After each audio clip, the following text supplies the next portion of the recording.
Hi, I'm Elisabeth Dawson, and welcome back to Ways to Love Your Money. Today's subject really is about what if you're forced into retirement? Most people think that they're never going to be forced into retirement, but things can happen. There could be a layoff at your employer. There could be something where you have to kind of reinvent yourself for a new company, or the infamous health event. So what if you have a health event and maybe you get through that health event, but you actually have something occur in your mind saying, I need to slow down, I need to change, I need to correct course. What do I do? And do I reinvent myself, or have I been doing a really good job up till now to save the money I needed to along the way so that if it's earlier than we expected, can I retire? Well, I've had a story about this, a couple of stories over my career, but a few recently that this has happened. We had a lady that after 31 years working for the same company, she was laid off. This is a booming economy, but she's having a hard time finding another position out there in the escrow environment. So she's been out of work for about 6 months now, and her husband are trying to figure this out. So after 6 months, unemployment stops, and it's been helping, but this is something that she's very stressed about, and she's a lady I'm going to be seeing this week. In addition to that, I've had a client too that has had a recent health event, and they're reevaluating things and saying, gosh, I'm really having a hard time with going back at the same pace that I was doing, and maybe I want to do something totally different, or the question was, do I have to do anything at all?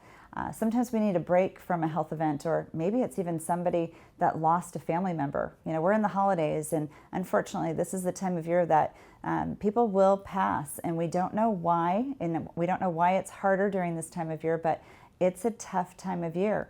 Last year, I lost my grandmother. Yes, she was 101 years of age, but she was always there, loved her. But those are things where it kind of shifted and altered the beginning part of my year. So ask yourselves these questions. Are you prepared? Are you financially liquid? Do you have 3 to 6 months or even a year's worth of cash that you can live on for a survivorship situation that you need to address in your world? Or are you getting closer to that time of saying, I'm ready to retire, and do I have all the assets that I need that I can say, I'm done? These are big questions, and we're going to have a great guest on the show today, and I'm looking forward to his conversation because he gives back to the community in a philanthropy type of way, but he's running his business too, and he's running it hard. So I'm really looking forward to having a conversation with him about what his vision is and what his real give back is to the community, and I can't wait to introduce him to you, but I hope you'll stay tuned. I hope this resonates with some of you. I'm sure you have questions, and when you do have those questions, I really want you to reach out. 619-640-2622. Get some questions answered. Am I prepared? Maybe you're younger and you're thinking, gosh, I can't afford to retire right now. Well, let us take a look at it. We'll help you out with that. We'll see if that's actually a possibility for you. Maybe there's opportunities if you're younger than Social Security age that you can actually collect Social Security because you do have a disabling event. These are all things that we need to know about, and most people don't realize that they have those opportunities in front of them. So I encourage you to get more education, more media information. Subscribe to all of our social media. If you just Google Elisabeth with an S Dawson, you're going to find me in a lot of different areas, especially the show Ways to Love Your Money. It's out there, so find it, and we encourage you to pass it along to a friend because maybe this is a story that someone that you know needs to hear. Stay tuned. We'll be right back, and we'll look forward to our conversation with our guest today. And we're back, and our guest is here, Mr. Bill Lyons of Griffin Funding, and I know he's got a couple other organizations that he'd like to talk to us about as well, but welcome to the show. Thank you. Yes, thanks for having me. Yeah, thanks for being here. So you're kind of a dynamic individual. You've got a history about you. You're an entrepreneurial. You're just you're someone that's actually created businesses and wealth, and probably coached some people along the way too to their successes. Tell us a little bit about you. Even who the real Bill is. Yeah, I've been an entrepreneur my whole life. My dad's an entrepreneur, so it kind of runs in my blood. Sure. So yeah, probably about 20 years plus now as an entrepreneur. So I've been through the ups and downs as an entrepreneur, and you talked about money earlier. Sure. What does money mean to me? I think I'm definitely money motivated. Okay. I can't lie and say I'm not, but it's not the main driver. Money's not the main driver for me. It's kind of a means to an end, but when you have money, you have more choices, you have more freedom. And I've been on both sides where I've had none, absolutely none, and I've had a lot of it. So it's definitely more fun to have a lot of it. And you can go after the things that really, really juice you, because it's not about the money. It's about who can I help, who can I coach to the next level, who can I leave a legacy with, what can I do to help this person in their career better themselves, and that's what I do. Otherwise, I would just not be an entrepreneur. Right. I would just sell myself, and but it's really, for me, it's about empowering people and building teams. Sure. That's what juices me. A little bit about control too, so you have flexibility with life, and I would imagine for you. I know it's done that for me over my career.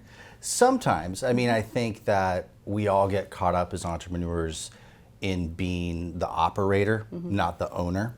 Sure. So we walk in every single day and we're like the octopus. So for me, I've been caught up in that throughout the years of, geez, I'm really the octopus, I'm the operator, everybody's relying on me, and I'm not delegating, and I'm not implementing like a new program out there, EOS, Entrepreneur Operating System, is something, my big goal for 2020 is to implement in one of my companies, EOS. Okay. So, so what are some of the things that your goals are for 2020 for that? Well, I'm reading Rocket Fuel, which is by Gino Wickman right now, about EOS, and then I'll take note. Sure. Yeah, and then his next book, Traction, I'm going to get into that one. It's almost like Vern Harnish's book, Scaling Up. So I really am stoked about learning those. The second book, I'm told you cannot podcast it or audiobook it. You have to really, really take notes. You got to get into it. Yeah. And highlight, write notes. Yeah. Workbook. Yeah, it's like a workbook. Sure. Yeah. So I mean, that's my main goal in 2020 is to EOS one of my companies or exit partially or fully in one of my companies. Because that's one thing I haven't done yet in my career, is have a successful exit. I've built great companies but never exited how I wanted to exit. So that's really what I'm focusing on for 2020. So. Okay. So you want to build them, you want to sell them, or at least one of them. One of them. Your history getting up to this point, since this is a money show, it's the respect for money. I'm sure you have a different kind of respect for money today than when you were maybe 30 or maybe when you were 25. Yeah. Definitely. I mean, I bought my first Ferrari when I was 26. Wow. Do you still have that same Ferrari No, today? No, okay. no. That's the big got rid of it 3 answer. years later. Okay. But yeah, I mean, I was a multimillionaire, built a $20 million a year company with 300 employees in 38 states. And then it completely, the rug got pulled out underneath, credit froze, the Great Recession. And I had everything protected, right? I had LLCs, I had my money protected, I had it sheltered, but at that young of an age with your ego, I just overnight just broke all the barriers and said, we can push through this. It's not going to get worse. Sure. And so I think my biggest advice to younger people about money is, keep your money separate. And don't ever let your ego tell you, hey, let's put a little bit back in because it could be a black hole. And keep it separate, keep it protected. Your money's your money. The business's money is the business's money, right? Because I learned this in Business Mastery, a course I did in Florida. Whatever money you give into the business, whatever resources you put in, $1, whatever, the business will eat it up. There's no such thing as just putting money in. Yeah. The business eats up all resources that you give it. So that's super important. Speaking of Gary Vee, he did a great episode about saving money the other day, and I thought that some of his stuff is just out there, some of it's great, some of there's so much of it, right? Sure. So he's like, no one's talking about saving money. And that's what we talk about how here. cool it is, right? Yeah. Of saving money. So that was a really good episode. I encourage everyone just to watch that. Okay. It was pretty cool. Maybe we'll have to attach it to this show, just so people will actually, see what we see. Yeah. Yeah. I mean, I can't even say it better than he said it, so might That's as well great. just attach it to the show. Absolutely, absolutely. So now you've rebuilt, I think you told me 3 businesses. Yes. You've kind of built it to another magnitude. What's your forecast for the future, the next year to 2 years? Are you protected? Are you in a position where you have separated your ego from your business, your money from your business? It's hard to tell us those things, right? No, I try. Yeah. I try, and I'm not perfect, and I think I've done a great job Sure. of preparing for the future. Unfortunately, my business is very sensitive to outside forces, so it's not recession-proof.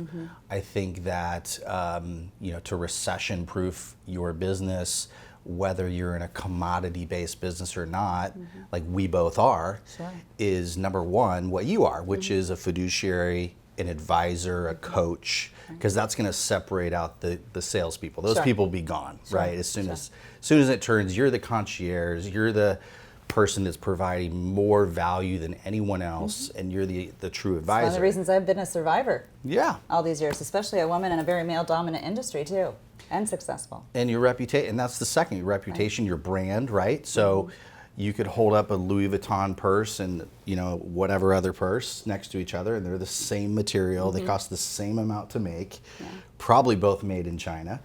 And this one costs $2,000, Sure. and this one costs $200, and that's all brand. Right. So And we're hoping it's quality and value too, right? yeah, I mean, you hope the zipper doesn't break, but Well, let's take it to your business today. So Griffin Funding, tell me a little bit about that. So we're in 6 states. We're about to get Florida in a couple weeks, which is pretty exciting. It's less than 30 people, so we're very nimble. We're very customer centric. We focus in on 2 key niches. We don't try to be everything to everybody, right? And that's VA loans. Okay. And loans for self-employed. Okay. So loans It's for a little veterans. bit more difficult for the self-employed, I'd imagine. Yeah, I mean, they're writing everything off on their taxes. Sure. And if you write everything off on your taxes, you're not going to get the best rate. You're going to get a rate that's based on us proving your income with your bank statements. Sure. Or you can not write off everything and get the best rate in the world. I mean, it's just, which one do you want? Isn't it a funny game? Isn't it a funny You can't have your cake and eat it too. But what's a little bit different about Griffin Funding, it's actually a mortgage banking opportunity, correct? It's what you're doing is you're actually funding your own loans, you're your own bank.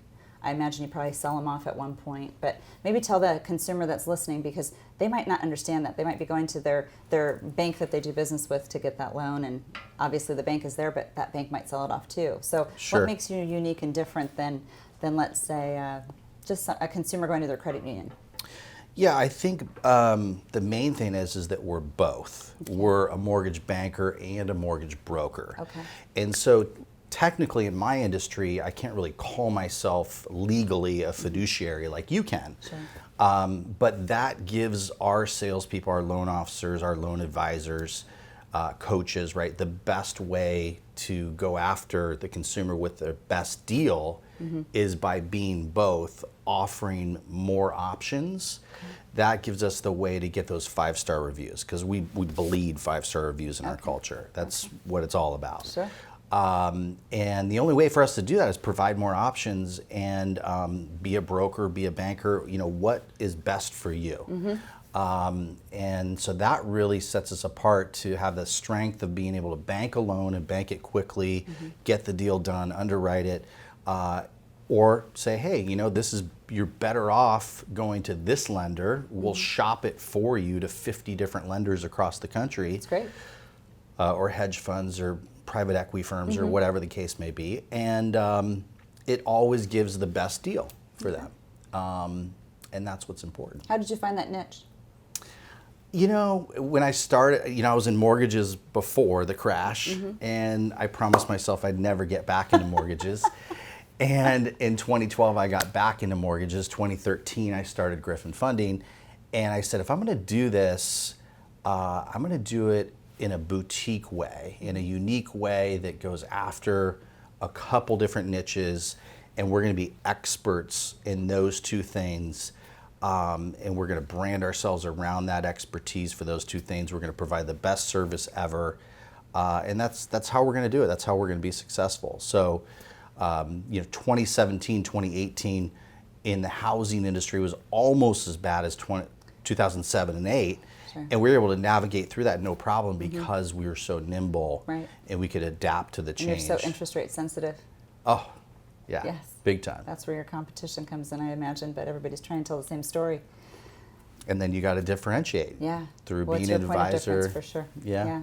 So you're working with veterans as well, and you do a lot of Yes. loans for them, but you're also doing something special with veterans. Yeah, I mean, obviously, by having so many products for the veterans, we don't put any overlays on top of the VA handbook, so that's really nice. They can get loans that they can't get at a credit union. Okay. I'm not going to mention any military credit unions, Sure. but we're a little less strict. Okay. And in order to give back, we work with a charity called Shelter to Soldier, which is here local. And I think we're on our 5th dog that we've adopted, and so that's pretty exciting. So you find dogs that are basically abandoned, right? And then you place them in a home with a veteran. Yeah, they're about to be euthanized. Wow. So they rescue that dog, see something in them, train them for a year, which the cost of that is $15,000 to do that. And the VA doesn't pay for PTSD service dogs anymore. I don't know if they used to or whatever, but they don't do it. And so this is a great way to kind of fill the gap rather than going down a different route to work with post 9/11 PTSD. It's just amazing. Like, one guy had tremors and the dog was trained to get on top of him and hold him down. Wow. And you'll tear up if you go to an event. Yes, it's just crazy. I know. Well, I have 2 dogs of my own, and believe me, one's a little bit older, and I can't watch a dog movie at this point in my life because I just am a ball of tears. But so I understand, and I think you have 2 dogs yourself, so they're probably a little bit. Our 4-legged friends are a little bit more closer to us than sometimes family, because they're our family. But yeah, they're our best friends. But that's pretty amazing. So you help with the process with the dog almost close to death, which is an incredible story of itself. And then are you helping with the process of funding for the actual training of that dog to kind of put that into a working position for them as a service or therapy dog for the veterans? Yeah, so they Shelter to Soldier. If you want to adopt a full dog, it's $15,000. Okay. And so they do the year training, and then obviously it's a rigorous process for the veteran. They have to fill out a crazy application to be considered. They have a waiting list, Wow. so you can't even get to all the veterans. So, Goodness. And my good buddy Graham and Kyrie, they run it, and they just do an excellent job. The gala is coming up in August, and then I think in a couple months they're doing a big golf tournament, which my wife is volunteering at and helping. We have my buddy Doug from Society Brewing that's going to provide all the beer, so it's going to be really cool. Well, we'd love to be a part of it. I hope maybe you'll come back and promote the show, and maybe bring the whole group, because this is something that you're trying to get more and more people aware of. We'll bring the dogs next time. You'll bring the dogs? Yeah. That'd be great. This is a dog-friendly building, This right? is a dog-friendly building, yeah. Well, if you own it, we can do pretty much whatever we do with them. So it's a pleasure to have you on the show. I hope you'll want to come back. I think that's an amazing story about these dogs and this organization. And you said you've helped 5 yourself? 5. Griffin Funding's helped 5, okay. yeah. And then how many has the organization actually? I think, they're up to like 50 plus. Wow. Something crazy, and it just continues to grow, and they get more and more, really influential people in San Diego that are behind it. So it's really cool. Wow. Well, I'm in the business of educating people, and that's really what Ways to Love Your Money is about. It's a respect for money, a respect for giving back, having responsibilities in our life to do more with what we've been so blessed to have. So I want to give you something, and don't want to be an awkward moment, but we wrote the book Wealth by Design. I wrote the book. So a couple of years ago, it's been out there. It's really what kind of built Ways to Love Your Money. That's really where all of this education and awareness has come from. But love for you to have a copy of it. And yes, Audible has done amazing things for business owners, so you can get it on Amazon and Audible if you want. Awesome. But here's a signed copy by me. I'm so glad wow. you're here. Thank It's you. been a pleasure and an honor. And wow, someone that's really giving back to their community. Not just that they want to make money and create a successful business, they want to do something more for others too. And gosh, what better thing to rehabilitate an animal to go to a human that actually really is in need of that love. But I think you're doing some other great things too in coaching and all that. So it's more than what we could put on this show. But again, I'd love to hear your comments. Please subscribe to all of our social media areas. Just Google my name, Elisabeth with an S, Dawson.com. Or go to the website and you can find all these pieces too. But this is one of those that kind of goes down in the record books. That's a great show, and it's a great show to end our year of 2019. So Happy New Year, everyone. It's been a pleasure serving you, and it's been a pleasure having you on the show. Absolutely. Yes. Thank you so much. Yes. Happy New Year.